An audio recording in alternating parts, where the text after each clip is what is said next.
En este trabajo monográfico trato sobre el perfil del culto cristiano según el libro de los Hechos, el culto contemporáneo en las iglesias pentecostales y las extravagancias en los cultos. Esto nos ayudará a no caer en los extremos, porque vemos muchas carencias en las congregaciones, sobre todo en las congregaciones independientes, que solamente quieren hacer sentir bien a los participantes, pero se olvidan del verdadero culto que consiste en la humillación y sacrificio y sobre todo adoración a Dios. Mi nombre es Ada Garguaman Urbina y en esta oportunidad voy a hablar acerca del perfil del culto cristiano según el libro de los Hechos y las Epístolas. En el primer siglo vemos la cena del Señor era el centro del culto cristiano. Los cristianos se reunían con el único motivo de conmemorar por medio del rompimiento del pan la muerte expiatoria del Hijo de Dios. La reunión era del todo fraternal. El director del culto, el que dirigía el culto, no solo disfrutaba para él, sino que hacía una enseñanza que sea apta para todos. Estaba ahí para cuidar del buen orden del mismo.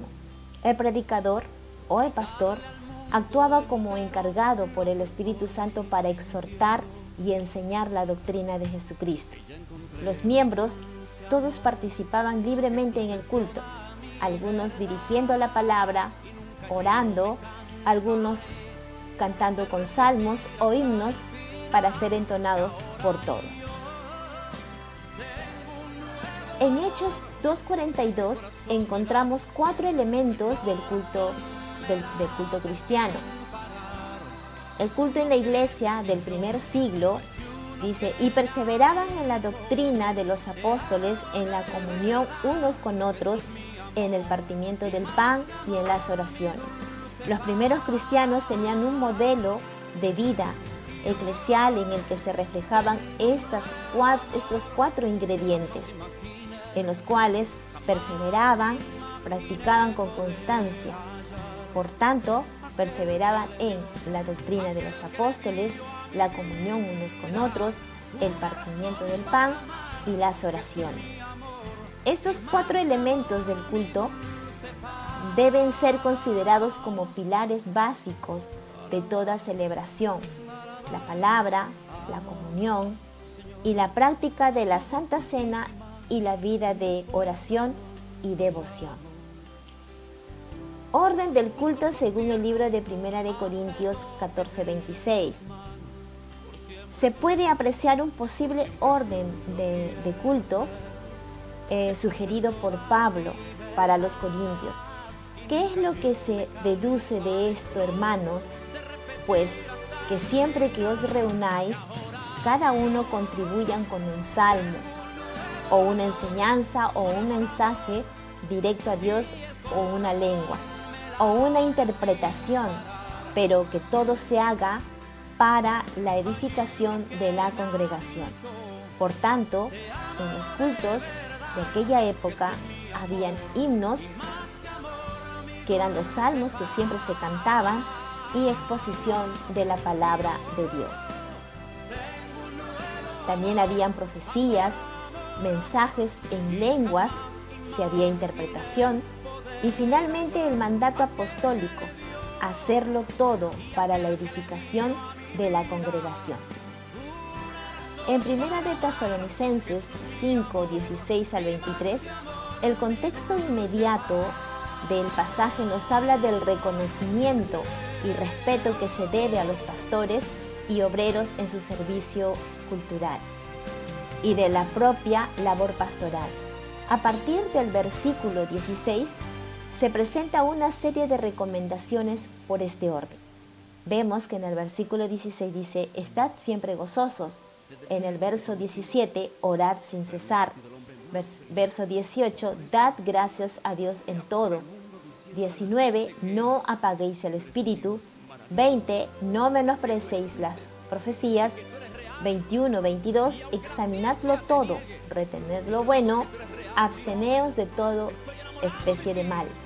Y 23, y el mismo Dios de paz os santifique por completo, y todo vuestro ser, espíritu, alma y cuerpo sea guardado irreprensible para la venida de nuestro Señor Jesucristo. En el siglo II y principios del siglo III, el culto conserva aún este carácter, aunque ya se siente amenazado por el clericalismo de algunos obispos y por el espíritu ceremonial. La cena no era un sacrificio. Los cristianos no habían olvidado el carácter conmemorativo de esta ordenanza. Se creía que el pan era un emblema del cuerpo de Cristo y el vino lo era de su sangre. Ambas especies eran tomadas por todos indistintivamente, pues no había diferencia entre los hermanos. La lectura de las Escrituras, como no existía la división en capítulos y en versículos, a menudo se leían libros enteros en una sola reunión, mayormente si se trataba de una epístola. El Antiguo Testamento era recibido como divinamente inspirado. No existía que hoy llamamos canon del Nuevo Testamento. Cada libro era una obra completa en sí. Se aceptaban por su contenido y no por autoridad externa. La predicación. Se daba una explicación práctica de la porción leída y el estilo de las que se hacían en las sinagogas judías. En los tiempos de persecución, la predicación se empleaba para dar ánimo a los hermanos a fin de fortalecer su fe en medio de los tiempos difíciles. La alabanza. El canto era también una parte importante. Se cantaba salmos, es decir, los del Antiguo Testamento, e himnos compuestos por los cristianos y que hacían referencia más directa a las verdades de la gracia del nuevo pacto. Los instrumentos musicales eran desconocidos en las reuniones de las iglesias durante los primeros siglos. El canto era del todo sencillo, tanto en la música como en la letra. La oración era una de las partes esenciales del culto. Los cristianos se reunían no solo para oír hablar de Dios, como para hablar con Dios. Las oraciones estaban llenas del lenguaje de las Escrituras, especialmente de los salmos y profecías. Las oraciones no eran largas, evitándose toda vana repetición. Dios era adorado en espíritu y en verdad.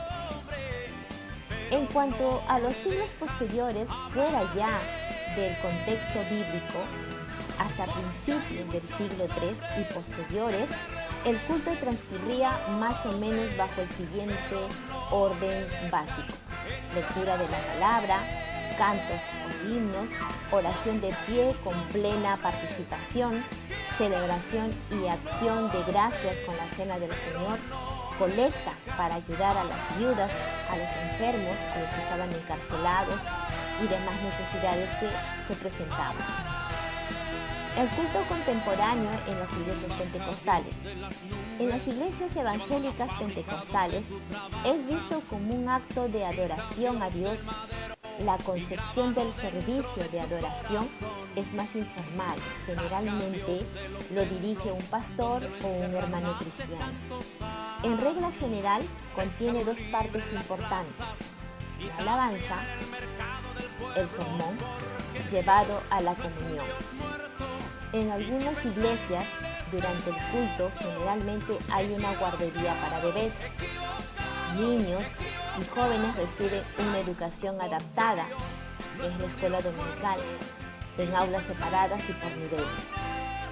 En la década de los años 60 se produjo una nueva concepción de la alabanza, como aplaudir y levantar las manos como un signo de adoración, y muchas denominaciones evangélicas tomaron esa postura. En las décadas de los 80 y 90 se introdujo la música cristiana contemporánea, una gran variedad de estilos musicales como rock, afrocristiano, pop cristiano, hip hop cristiano. Esto aparecieron en las décadas de los 80 y de los 90. En los años 2000 y 2010, las tecnologías digitales se integraron en los cultos, como los videos proyectores para transmitir las letras de las alabanzas o videos o pantallas grandes. El uso de redes sociales como YouTube y Facebook para transmitir servicios de adoración en vivo o retrasados a través de Internet. También las donaciones en línea se han convertido en una práctica común en varias iglesias. En algunas iglesias se reserva un tiempo especial para las curaciones por la fe, con imposición de manos durante los cultos. La curación por la fe o curación divina se considera un legado de Jesús adquirido por su muerte y resurrección. Ahora veamos las extravagancias en el culto cristiano pentecostal. A medida en que se desarrolla el culto, se incrementa notablemente el nivel de emocionalismo. Y algunos son movidos a danzar, otros a gritar, otros a aullar, algunos saltar, correr o tumbando bancas o sillas, dar pisadas o revolcarse en el suelo. Se da demasiada atención a las manifestaciones místicas, las caídas al suelo, los gemidos y gritos durante los cultos. Ahora bien, todo cristiano bien instruido en la palabra de Dios y sin prejuicios religiosos sabe que semejante culto al Espíritu Santo no lo ordena ni lo dirige personalmente, por la sencillísima razón de que tal forma de adorar constituye una violación del mandamiento encontrado en 1 Corintios 14:40, donde el propio Espíritu exhorta a todos se haga decentemente y en orden. En 1 Corintios 14:33, aquí el Espíritu hablando a través de Pablo, que nuestro Dios no es Dios de confusión, sino de paz. Nuestro Dios es ordenado, es organizado y disciplinado. Tratándose de estos tres atributos divinos, el Espíritu Santo no difiere en nada del Padre, Dios o del Hijo, siendo uno los tres en su naturaleza, según Juan 17:20 al 23. Esto quiere decir que el Espíritu Santo también es ordenado, organizado y disciplinado. Él no es un espíritu de confusión, caos, sino de paz. Por lo tanto, Él no es ni puede ser jamás el espíritu que se revuelque en los cultos desordenadamente, desorganizando o indisciplinando. Estas consideraciones nos hacen llegar a la conclusión de que los pentecostales y demás carismáticos se hunden en un error gravísimo al creer que el Espíritu Santo sea la fuerza que se mueve en sus reuniones estrepitosamente y caóticamente. Además, es preciso tener presente que el Espíritu Santo enseña el dominio propio, como lo encontramos en 2 de Timoteo 1:7, 2 de Pedro 1:6 y 1 de Corintios 1:4 al 9. También encontramos ahora, en nuestros tiempos, la teología de la prosperidad, que se difundió en los años 1970 y 1980, en los Estados Unidos principalmente, por televangelistas, pentecostales y carismáticos. Esta doctrina se centra en la enseñanza de la fe cristiana como un medio para enriquecerse financiera y materialmente, a través de una confesión positiva y una contribución a los ministerios. Promesas de sanidad divina y prosperidad están garantizadas a cambio de cantidad de donaciones, lo cual es completamente antibíblico.